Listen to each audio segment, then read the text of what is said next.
roots of history run deep through Stafford, Virginia. We've raised leaders, featured artists, and honored those heroes among us. We've learned from the battles fought, and we look to the future with hope.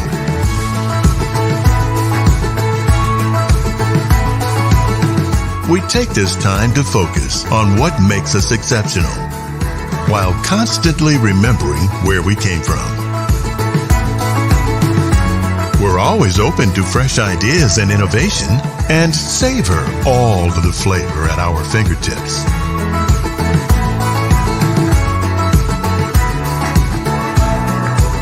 We find inspiration in our craftsmanship, and there's always a hidden gem around every corner.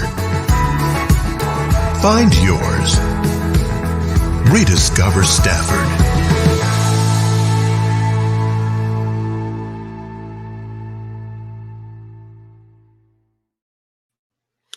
Welcome, everybody, to the KFL, the evening portion of the festivities here of Week 7. Man, this is the last regular season week, and we're excited to have you with us. And what a week.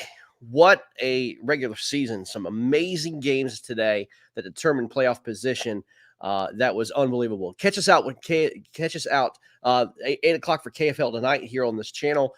We were going to talk about and go over and interview all the players and everything else that's been done. But in the meantime, let's talk about the evening games we have got going on right now.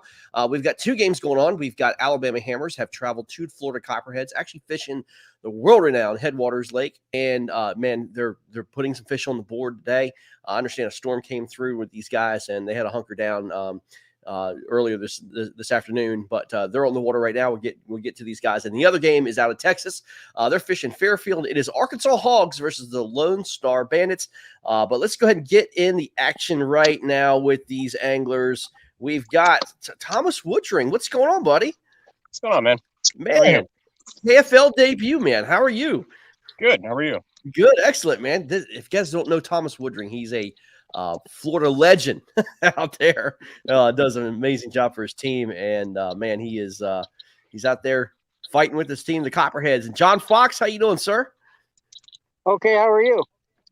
We're doing good, man. And Golden Shiner, that would be Juice. Jeremy Baker, what's going on, buddy? Man, it's another day. How are you? Man, we're doing good. And John Lessman, man, what's going on, man? John, you look cold out there, buddy. No, I'm just trying to keep the sun off me so I don't burn to death. I know. I hear you, man. I'm sensitive. Got it. Exactly. Got to protect that beautiful face of yours, my friend. It is. That's why I look so young. All right, Tom, let's start with you, man. What's going on out there, buddy? It's a grind today. We had that storm roll through, so I kind of hunkered down for a bit. It's just we got to skirt around trying to find fish, man. I've caught probably 20, but so many of them are under that 14-inch minimum. Yeah. So it's been a grind. We got that warning too. One of the guys that comes out fishes here all the time, posts tons of big fish too. Like the Headwaters Lake Facebook page said, "Hey man, I was out all this morning, 3 fish, all under 13." Wow. So we knew it was going to be a grind. So we'll see what happens. The last 2 hours, it might turn on. It was almost 100 degrees when we hit the water this afternoon. So. Awful. That sounds absolutely awful. It's Florida, so it is Florida, man, and there's really not a lot of deep pockets there on that lake, man. So there's only a few places those bass can be. You know what I mean? But it's crazy. What do you think? You think here in the last 2 hours or so before the game ends, we're going to start seeing a flurry, especially after that storm came through? I don't know. Right now we're kind of in post front conditions, and it's dead slick calm. Oh. The fish like it when it's a little bit breezy and it's a disturbance on the water. So unless you get into a pocket of them, it's going to be a grind just like it has been all day. So right. I don't know if we're going to start throwing up numbers. It could change. Don't get me wrong. This is Florida. It could turn on in a minute. But yep, that's true. That's true. Well, we're here to watch, man. We want to see some tanks getting put on the board. Yeah. Matthew Kasparek leads the team in both teams with a 23-incher right out of the gate. He's doing his thing. He is doing Matt Kasparek things. Hopefully we'll get Matt on. Talk to the guy that is very well known to know Fellsmere and just puts it on him for sure. John, talk about your day, my friend. But it's been slow. The fish that we've had, just I'm having issues. I'll be back. Okay. All right. No problem. All right. Let's get back to you, Mr. John Fox. Talk about your day.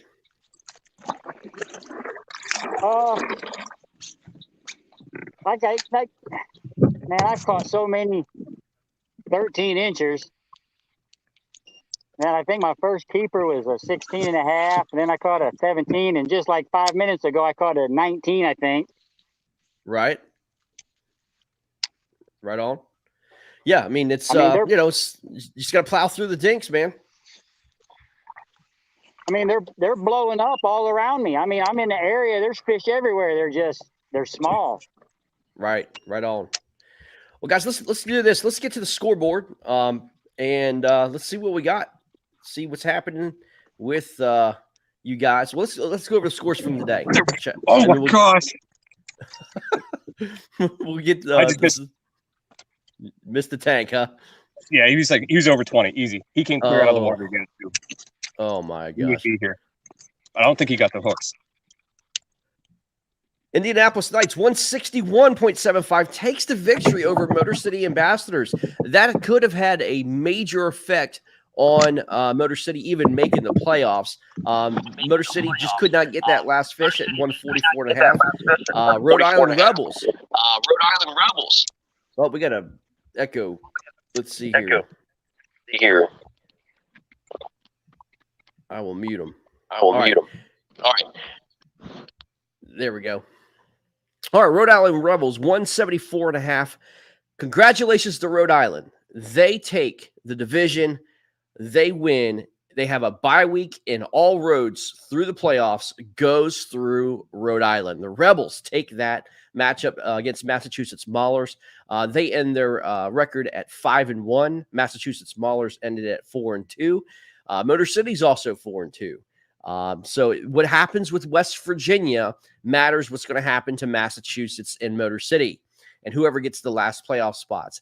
If West Virginia won, more than likely what would happen is Motor City Ambassadors would have been out of the playoffs. The Washington Warhawks takes out West Virginia Appalachian Anglers, bounces out West Virginia out of the playoffs. That means that the Rhode Island Rebels have a bye week. The road through the playoffs goes to Rhode Island. Your Massachusetts Maulers takes the 2 seed, and the Motor City Ambassadors have to travel to Massachusetts in a couple weeks in the wild card matchup, and Massachusetts will be home, and the winner of that game will then face Rhode Island Rebels. So that is very interesting how that all came to be. Another very interesting situation we had. Norfolk Privateers, they were a win and in situation against the Tar Heel Lunkers.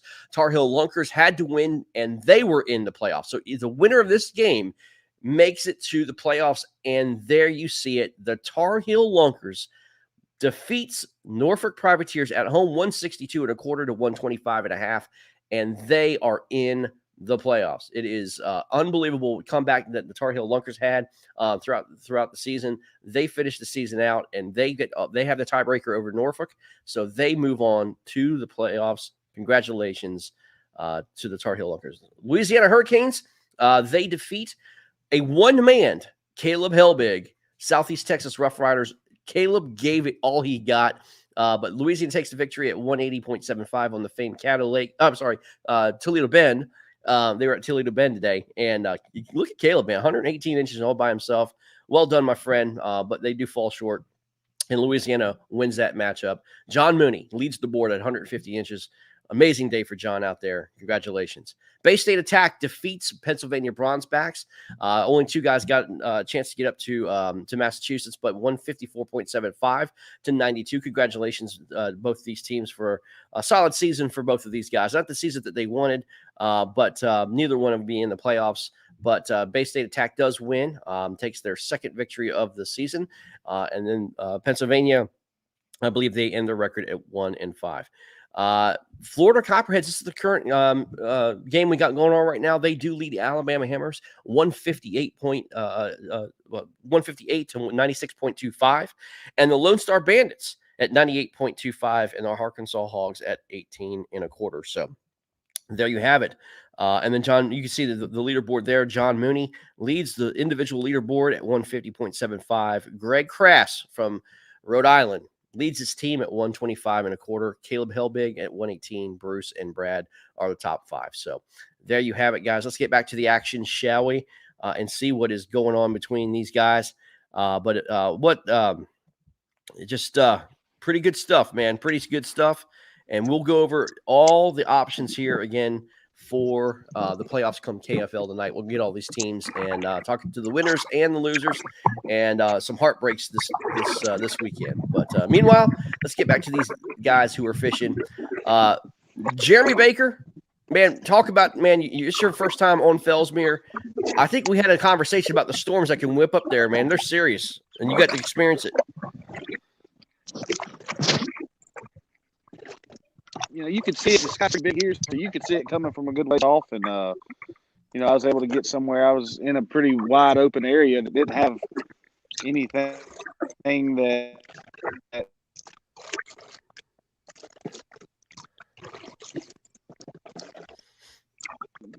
give me cover. So, yep. Can you hear? Yeah, you're going in and out, but yeah, we got you now. Okay. But yeah, it's just, you know, like I said, you could see it coming from ways off. So that gave us time. Not really that big of a deal. A little wet, but, you know, part of it. It is part of it, man. It's an outdoor sport. You got to deal with it, right? Yeah. Yeah, I'd rather be wet from rain than I would be sweat. Talk about your day, man. I saw you put up a 19 1/4. It looked like on the board, man. Looks like overall, not what you're looking for, but you're hoping for a bigger bite coming up, man. Yeah, it's you know, I came to an area I fished yesterday, and I had a pretty good average out here yesterday. So I left it alone and didn't touch it. Came back in here today and just right out of the gate, like it just didn't look the same. It didn't. Nothing was the same about it. Mm-hmm. So a little frustrated with that. So I, you know, I had to do a little moving, a little running around to find what I was really looking for, what I thought they were on, and I pulled up to a spot that kind of matched what I was fishing yesterday, and right off the gate, I missed one, run off my line. It's just a real subtle bite, man. I mean, you really have to pay attention out here because they're not just killing this by any means. Like it's a real gentle, real subtle. If you're not paying attention, you miss the fish. You're done. Yeah, for sure. For sure. Yeah, you're right. It is. I mean, you know, those are the guys who've never been to Headwaters or Fellsmere. It's a grass lake, man. I mean, it is Jurassic Park. It's a grass lake. Motors usually don't work too well at Fellsmere. As you can see what Thomas Woodring is having to do, pick up his prop and then paddle basically all the way through. It's a slop. Oh, we got one on. There we go. No, he's not going to. This is the size I've been cycling through. Oh man. Yeah, that's I think more the same for me and about everybody else too. It hasn't been the size that I was catching yesterday. Yeah. Preston Griner says to John Fox, "Come on, man, let's see those biggins."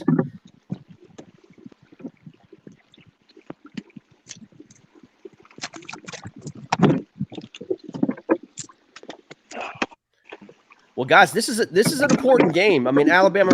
Jeremy, let's talk about it, man. Alabama, man, they need this victory, man. It looks like Lone Star's taking care of business at home. This is very important, man. You guys get the W out of here, man, and it's in arm's reach. Yeah, I mean, look, we haven't made a limit yet, obviously, and we've got some things we've got to do, but yeah, it's ours to lose, really. I mean, the fish are here. You just got to get them to bite, figure out what they want, and I got hit a couple times. I just missed one right before we came on, and had the 19. So I feel like I'm figured some stuff out. It's just that rainstorm kind of came through, and I'm thinking maybe things have changed a little bit. Right on.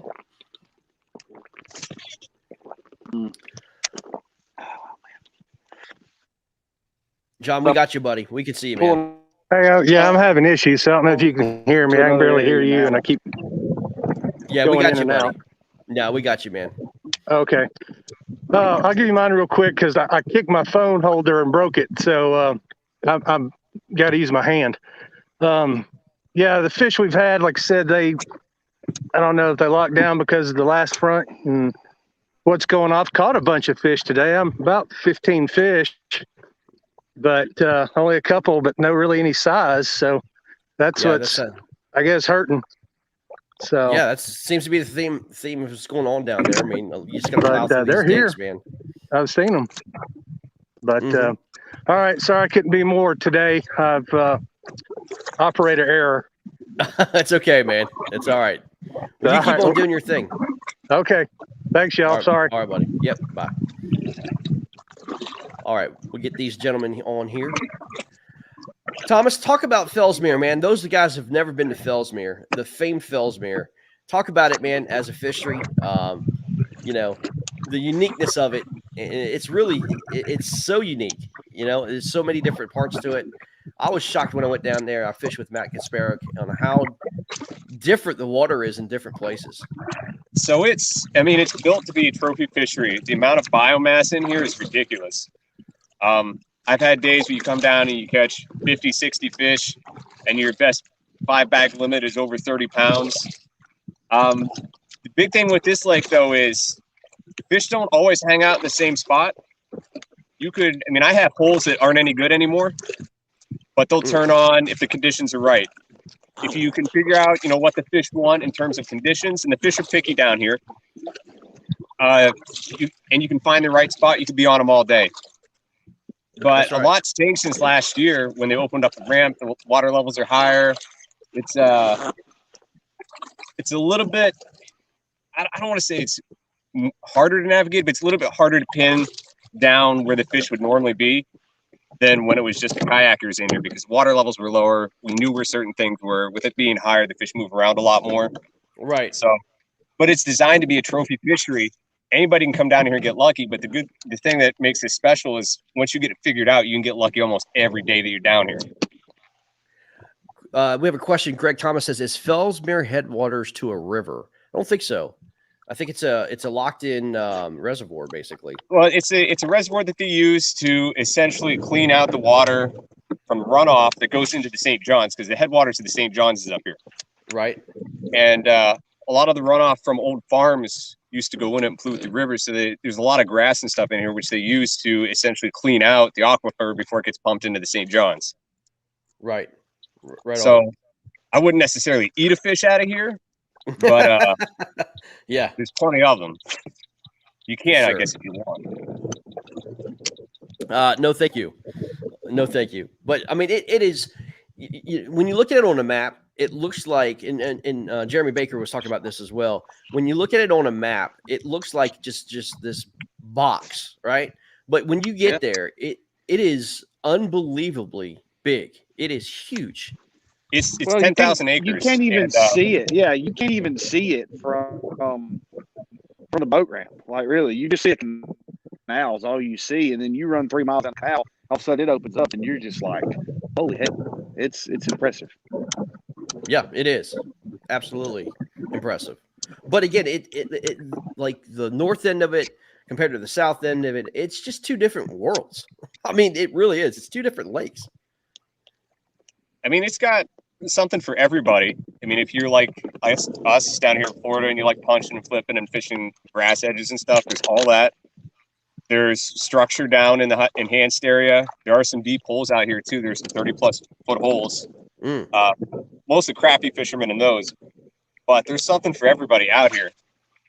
Right. It's also one of those lakes that it's a lot of gators.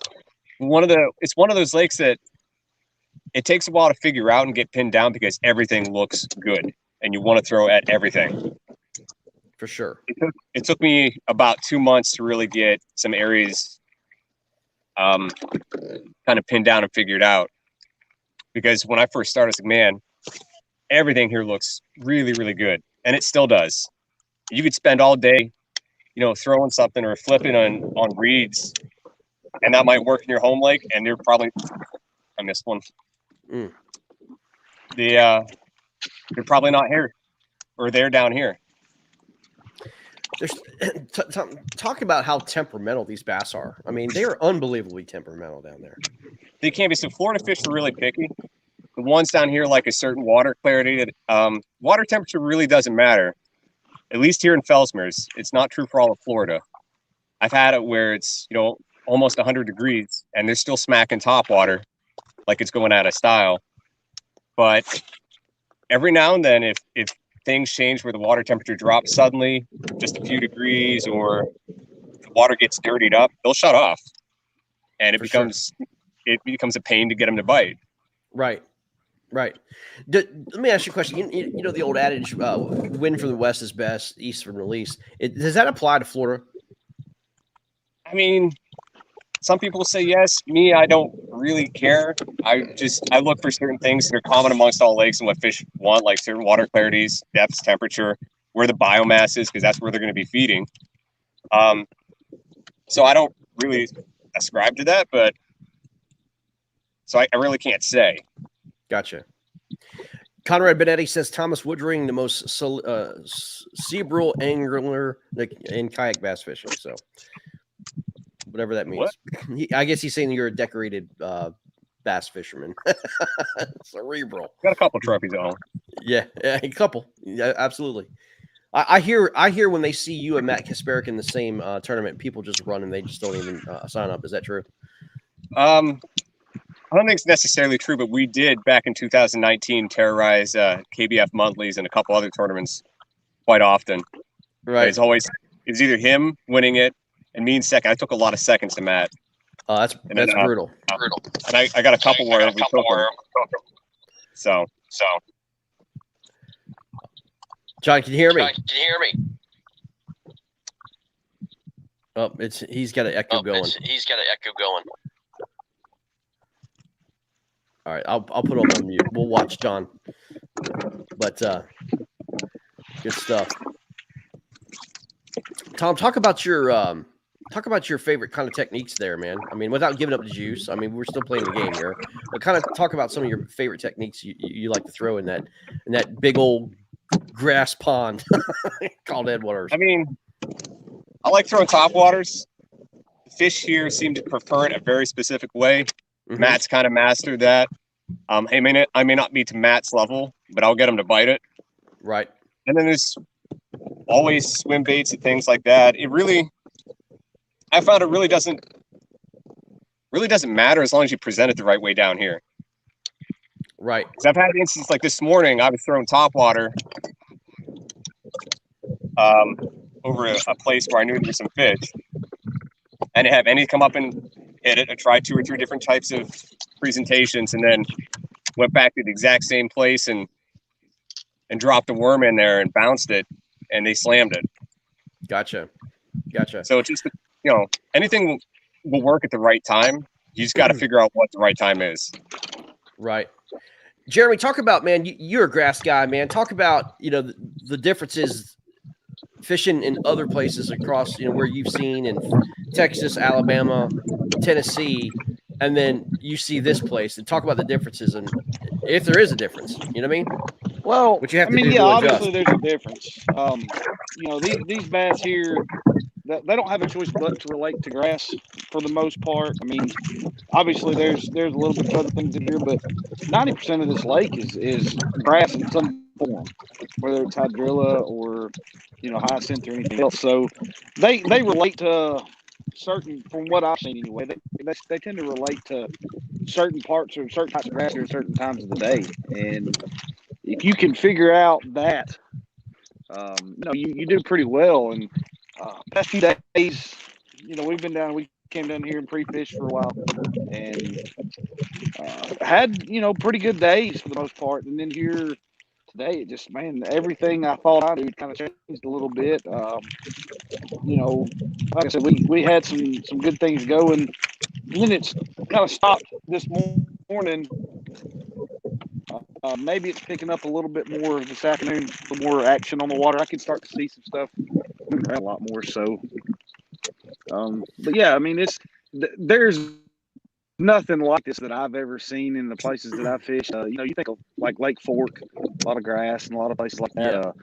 Chickamauga, Gunnersville. I mean, Gunnersville's my home lake, and it's not like this by any even close to this when it comes to grass. You think Gunnersville swim jig is money there, but it's a totally different type of bite here. And when I came down with the expectations of being able to maybe top water, swim jig, frog, just the typical grass stuff. And yeah, it'll work, but it's the bite, man. It's very, very different bite than what I'm accustomed to anyway. Yeah, I mean that's the hardest thing. I mean, like you're talking about, man, the floor strain bass. I mean, they don't really.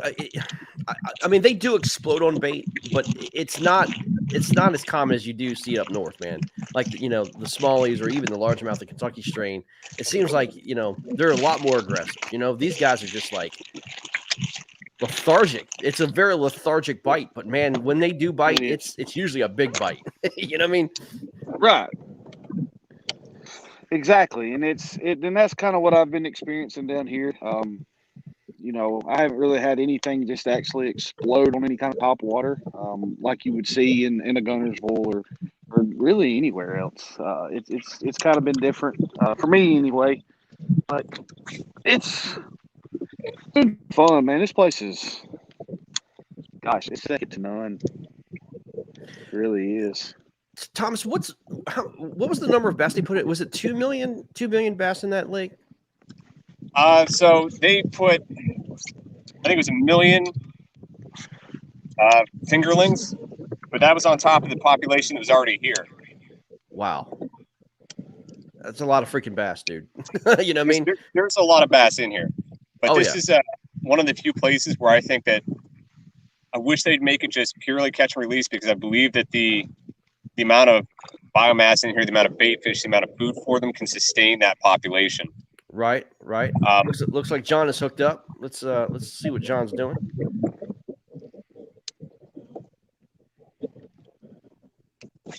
Oops, sorry, John. Here we go. All right, let's unmute John.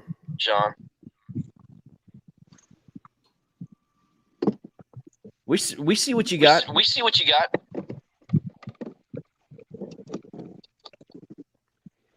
Little top water action. There you go. That's going to measure? That's going to measure? Yeah. I got this new trolling motor with spot lock. All I got to do is hit a button. Hey, John, I think you might be watching us at the same time. There's an echo. There's an echo. Do what? There's an echo going on with your phone. Oh. Huh. Yeah. We'll let you measure, man. We'll let you measure, man. All right, brother. All right. There we go. Off he goes. But puts another one on the board. I think that's going to get them to what? 8 bass. Let me look here.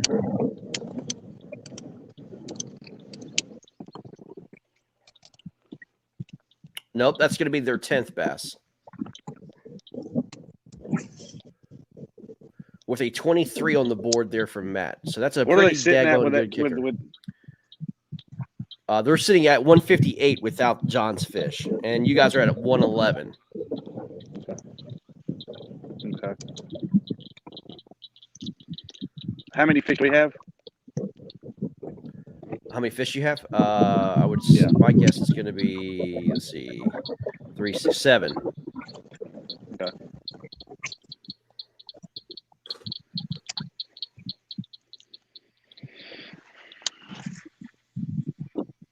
Guys, we're going to take a quick commercial break. We'll be right back.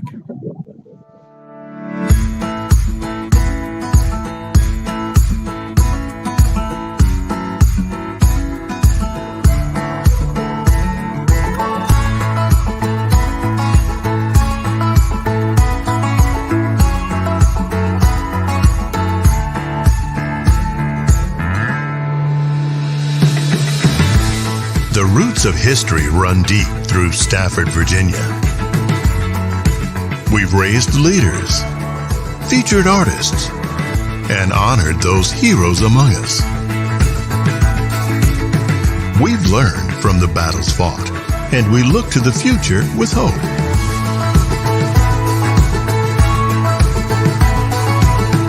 We take this time to focus on what makes us exceptional, while constantly remembering where we came from.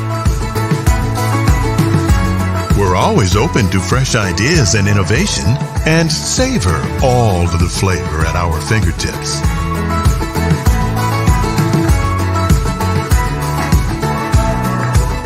We find inspiration in our craftsmanship, and there's always a hidden gem around every corner.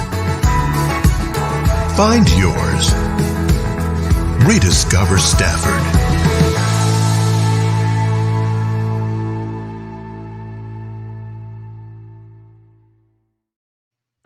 All right, we're back. Thank you, Tor Stafford, for being a part and sponsoring the KFL. We're certainly happy to have them as a sponsor for us. There he is. Juice is on as we come back. Damn, Tormans ain't go up. Oops. She'll measure. All right, let's see here, buddy. Let's get you on here. Hold her up, man. Let's let her smile for the camera.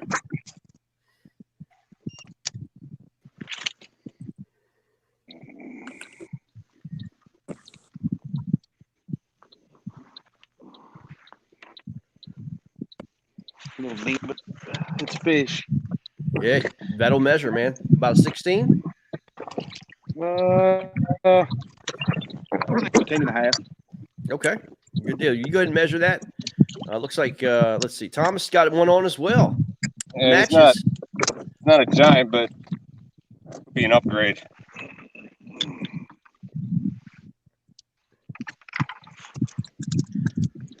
See, we're running I'm out here. Tor Stafford.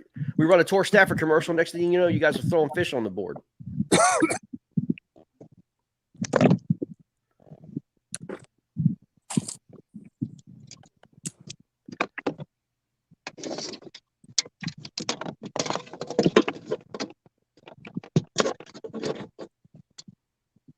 Those of you guys that don't know, the first time watching this, what we do is photo catch release, and we have a measuring board called a catch board. Usually is what we use, and just put the fish on the board. Hopefully, it doesn't flop anywhere, and try to take a picture at the same time. So it's one thing to catch them; it's another thing to measure them. So while Thomas is doing that, let's welcome Kyle Burns from the Arkansas Hogs with us, fishing out of Texas. Kyle, what's going on, buddy? It's hot, man. Tell me about you're in the South. So, man, talk about it, man. What's going on there at Fairfield? Does your team have more than just your bass on the board? I think I'm the only one last time I looked. Are you serious? Yep. Wow. Bite is tough. Man, well, I mean, honestly, I'm actually looking at, Texas's team, Lone Star Bandits, too. And, I mean, they got 98 inches on the board, man. That is, for those guys down there, that's pretty tough. Yeah, that's low for them. It sure is. It is low for them. But now's the time to pounce, man. Kyle, we'll get you on, man. Talk about Arkansas Hogs, the season that you guys have had. And, we just lost them. Daggone it. I wanted to have him talk about what was going on. All right, let's see here. There we go. Now we got John. John, can you hear me? John Fox?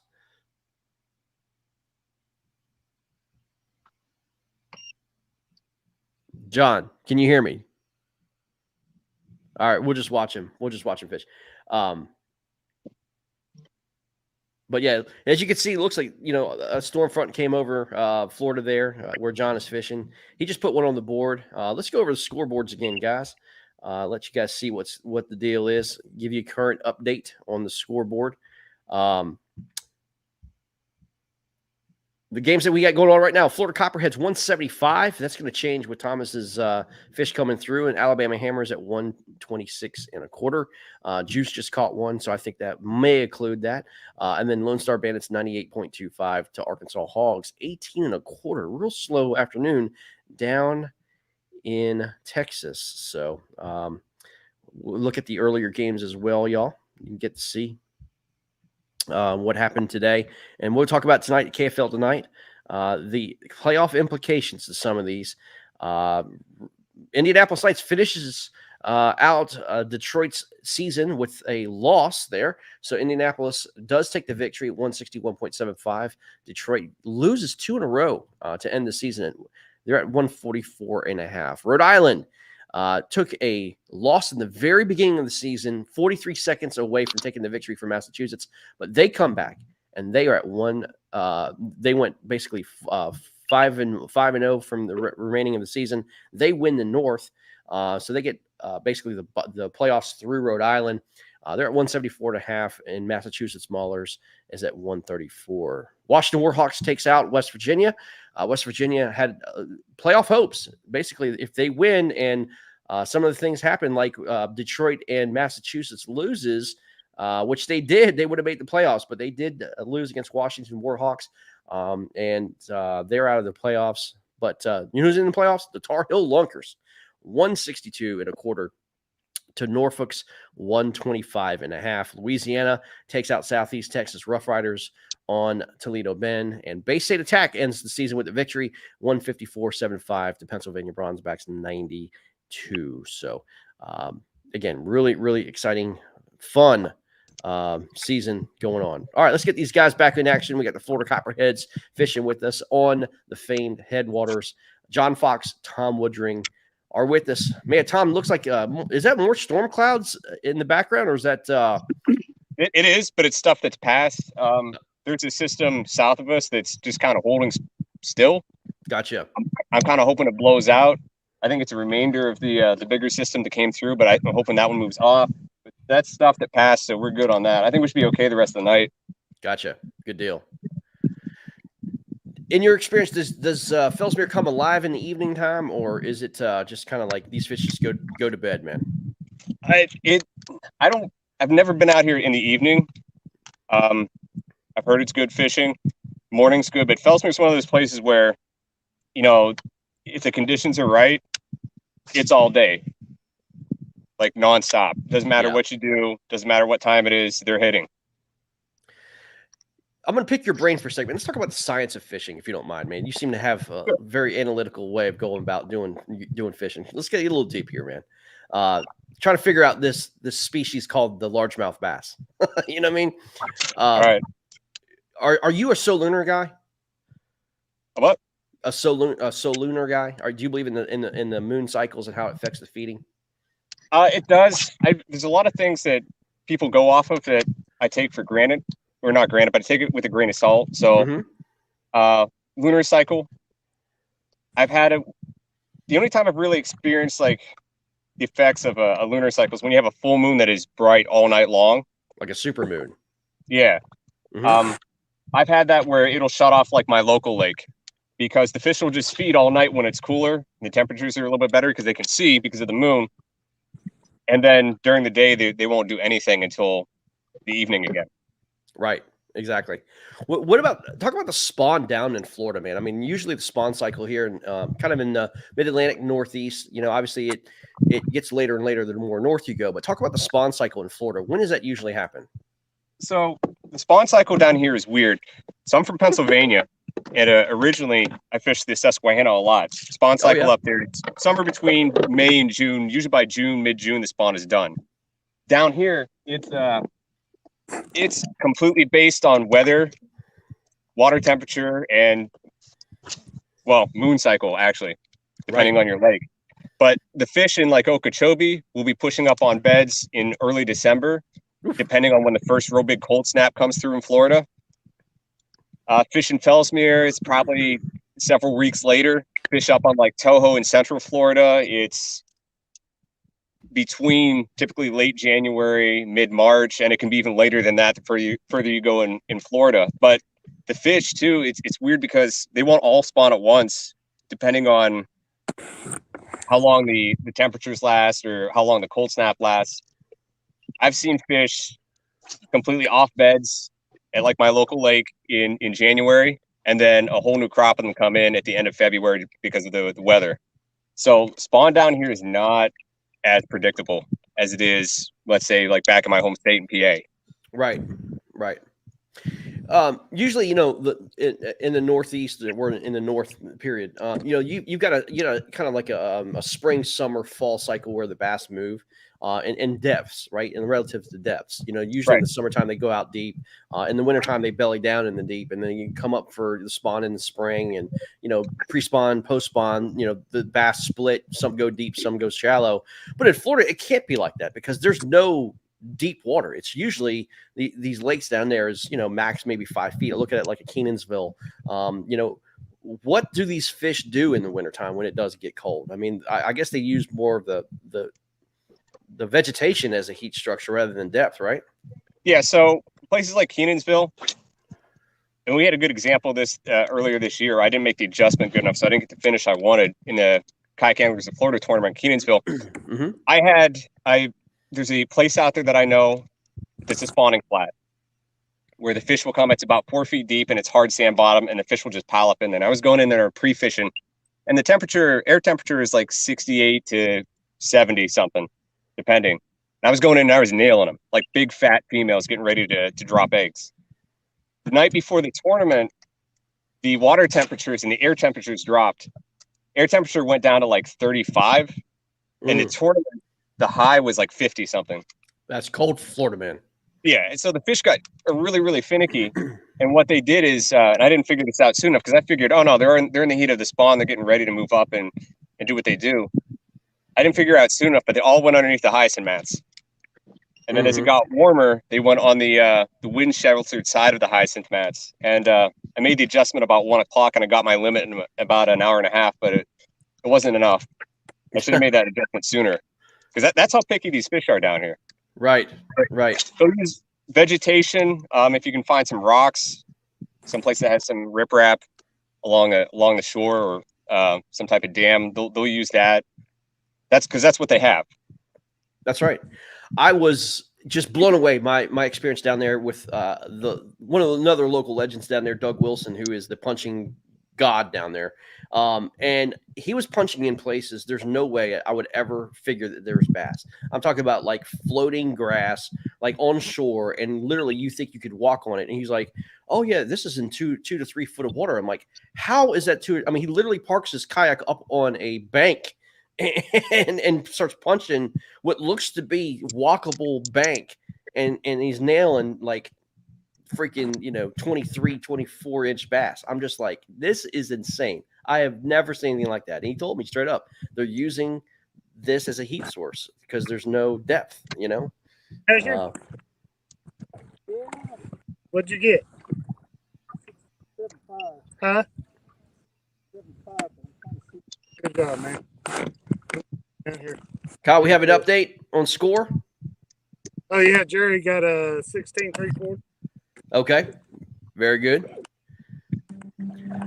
Well, Kyle's with the Arkansas Hogs. Kyle, this is a tale of 2 seasons for you, my friend. The very beginning didn't start out too well, but your season really picked up tremendously with some couple acquisitions, man. Talk about the season, man. It did. We actually did pretty good against the Bandits. Jim beat us significantly. We lost by 10, 15 inches. And then choke is where we got blasted. We didn't do on choke. Yeah. Well, that was a bad day fishing for a lot of people. It was. I was up there for a week fishing. Flooding every day. Yeah. And Oregon, he's done good everywhere he's gone. I believe we won the next one against Louisiana in Hamilton. Then we went down to Caddo and lost by 1/2 inch. That hurt. So, yeah, that 1/2 inch is probably, if we were lucky enough to win today, that 1/2 process. Yeah, for sure, man. But yeah, I mean, this was, as I said, you guys have really molded together pretty daggone well at the end of the season here, man. Very impressive. I mean, you haven't been out of any of these tournaments, man. Like you talked about, you had that loss, but it was a 1/2 inch, man. I mean, it's just very competitive for you guys. I'm very impressed, man. I've had a lot of comments about your team and how impressive it is, and basically not running. You're not allowing people to run roughshod all over you, man. And you guys are giving it all you got. And sometimes it's victory, sometimes it's not, man. But it's been impressive. A lot of our guys, or a few of our guys, never really fished outside of Arkansas. They tried a couple away games. It's just a new animal for them, but for Arkansas, Well, Kyle, you're fishing in Texas, man, and talk about the difference of Texas, man. I mean, you are fishing in Arkansas. That's your home state, but talk about Texas in general, man, and the year that Texas has had, and just absolutely enormous fish, man. If you're talking about the bandits, yeah, they're no, awesome. I'm talking about Texas lakes in general, like the freeze that they had, and all of a sudden these, large freaking fish were just being caught constantly. Yeah, Derek comes up to this lake. Derek and I think Jim come up to this lake all the time and catch 22, 23, 24. Like it's nothing. That afternoon game was just.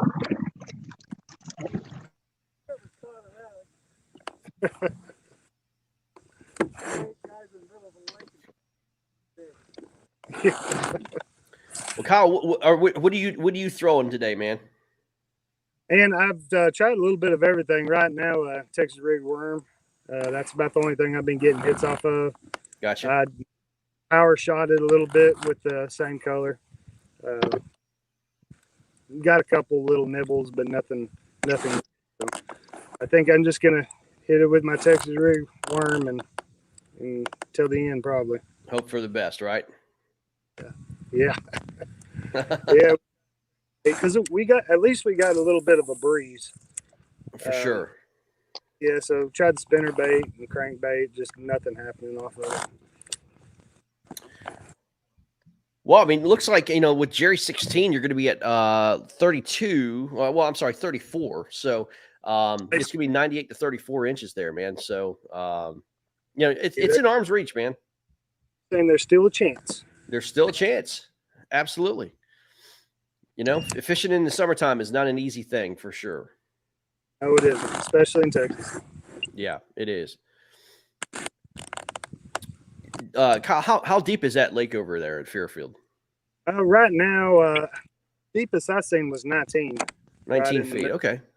Yeah, coming across the lake, it was 19. There is hydrilla about 30 yards. You can't get to the bank. Right. Just my style of fishing is on rocks. I'm not much on grass. Yeah, it's a learned sport, man. Fishing grass compared to fishing, just structure itself, man. It's definitely different. But there's no structure on this. No rock. There's about 30 grass, and then we another 15 yards to get to the bank. So you ain't getting to the bank. Yeah. No, I'm very familiar, man. We fished those same conditions on the Potomac River today, man. It was nothing but a field of grass. It was pretty interesting. Well, it looks like frog bite would be awesome here if Yeah. And we pre-fished yesterday. We didn't even try the morning and just get us all messed up. Oh yeah. We knew we ain't gonna fish until noon, so we just went out at about 11 o'clock and fished until 4. Then back. Pre-fish like you.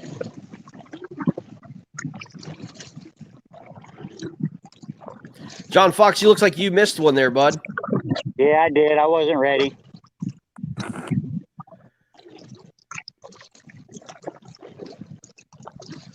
I see you got the magic spinning reel out. What technique are you doing right now, man? Throwing a fluke.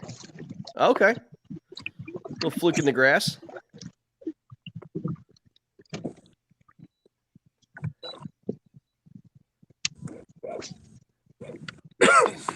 John, do you usually crawl that in the grass, just drop it in holes, or what are you trying to do with that fluke there, man?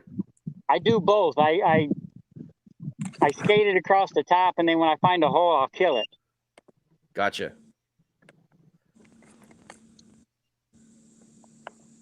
John, talk about your adjustment, man. And those who don't know, John is the KBBT national champion. Won the title this year. But John's a traveled, learned man. And John, talk about you're from I believe Indiana, if I'm not mistaken, man. What kind of adjustments did you have to make going from Indiana to? Oh, he just left me. Oh man, I wanted to hear that.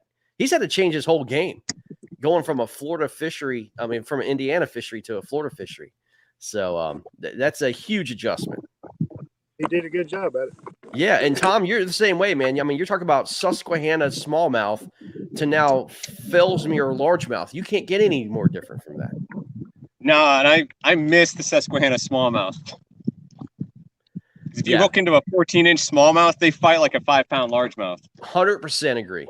And Tom, there's a difference between river smallmouth and then let's say the smallmouths you find at like St. Clair, you know what I mean, or Lake Erie. It's a different type of bass. Yeah, it's different. They're not. I don't want to say they're not as strong, but where the river smallmouth will kind of key up on like eddies and holes, especially in the Susquehanna where it's a little bit more shallow. It seems like a lot of lake smallmouth just kind of zoom around in schools. They act a lot like spots in some cases or some places. No doubt, man. I mean, you know, river smallmouth fight like an angry mother-in-law, and the smallmouth in lakes just kind of spiral up and they just give up. I mean, there's just no way to explain it, man. It's just a different fight, man. Right. You know what I mean? They are something else.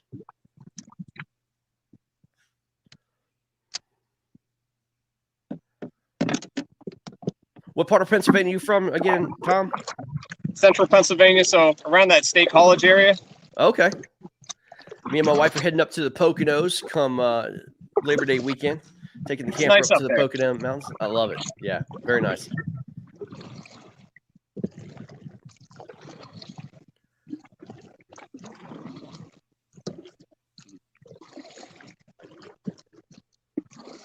Are you a big Penn State Nittany Lion fan? That's my alma mater. That's where I got my undergrad from. Well, I guess you would be a fan. Yeah, Penn State all the way. Yeah, absolutely, man. Hey, Greg. Yes, sir. Score update for today. I haven't seen any of the final scores. Final scores, absolutely. We'll go through it right now, Kyle. Some pretty interesting events that happened, man, out of the North and South.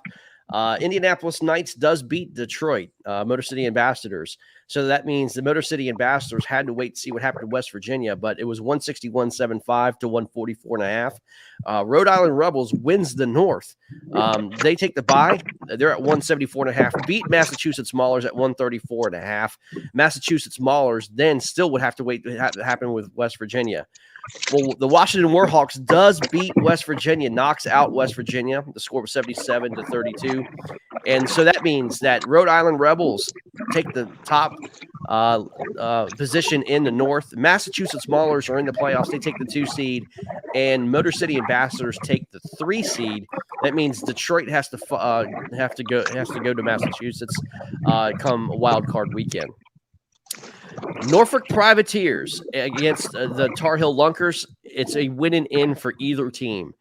Tar Heel Lunkers beats Norfolk Privateers 162 to 125.5. Tar Heel Lunkers has the tiebreaker over Norfolk. They are in the playoffs.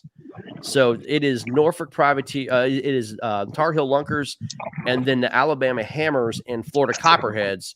I'm sorry, not Florida Copperheads. I'm sorry, Lone Star Bandits, and it's going to determine position between those guys. So Alabama, if they win out, they most likely will have home field advantage. If Alabama slips up, that means Lone Star Bandits will have home field advantage. So very interesting. Louisiana Hurricanes 180.75 defeats Southeast Texas Rough Riders at 118. Bay State Attack takes out Pennsylvania Bronzebacks. That was at Massachusetts. So that's 154.75 to 92. Florida Copperheads does lead Alabama Hammers 175 to 126. And the Lone Star Bandits just put up another fish on the board. They're at 118.5, and Arkansas Hogs is at 18.25. There we have it. All right, let's get back. Thomas Woodring. by himself. We got about 5 minutes to go. All right. I can entertain you for 5 minutes. Let's see a tank, man. I'm trying. I'm throwing big bait right now, big top water. That's what they like. I wish I would have had that first fish when I first came on that blew up. I know the fish was over 20 inches. It's probably in that 5-6 pound range. He came 2-3 feet out of the water, but he hit the top water from the bottom. So I think when he hit it, he got the hooks, but he was already up in the air. Yeah. He didn't come down with the bait, and I tried. I threw worm in after him. I worked a different top water on top of it. He didn't come back. You know, it amazes me that bass can defy physics, man, because how can a bait with all those hooks on it and they hit it and they do not get stuck is beyond me. Like when you're throwing jerk baits or if you're throwing crank baits, it doesn't make any sense that those fish just don't get hooked. My thing is, it was sitting still. Why do you have to hit it so hard? You didn't have to hit it so hard. You could have let me catch him. Yeah, he just could have easily came up and tried to swallow it, and you would have, you know, We've been absolutely. good. Sorry, my phone overheated. Oh, no worries, man. And I caught a fish, so. Oh, you did? Okay. That was you that put it on there. Okay. Very good. Yeah, 17 and a quarter, I think. Okay. Very good. Good one. I'll look at it now.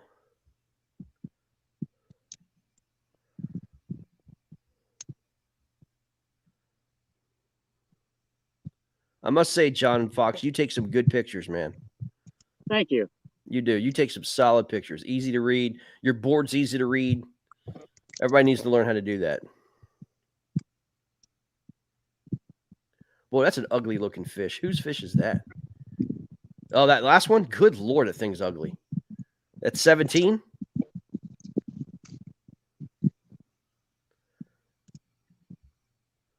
That thing looks like Tina Turner. That thing was ugly.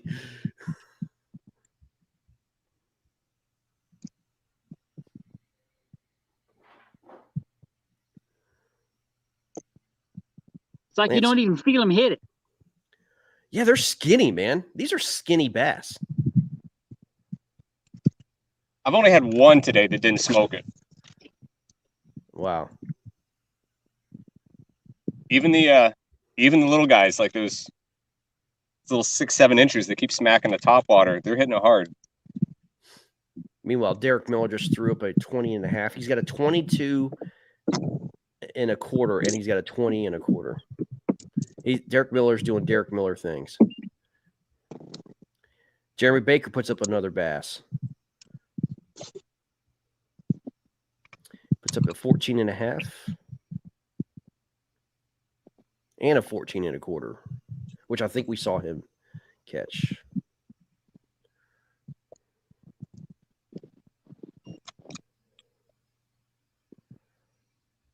All right, guys, we got 1 minute to go. Any shout outs before we get out? Just my wife for putting up with all my fishing. I got to say the same. So good stuff. Well, guys, good luck. Finish this thing strong, y'all, and hopefully some giants will start coming up on the board. I have a feeling it may, for sure. All right, man. All right, guys, we're out of here. Stay tuned for KFL tonight at 8 p.m. Eastern time. Y'all take care. See ya. Bye.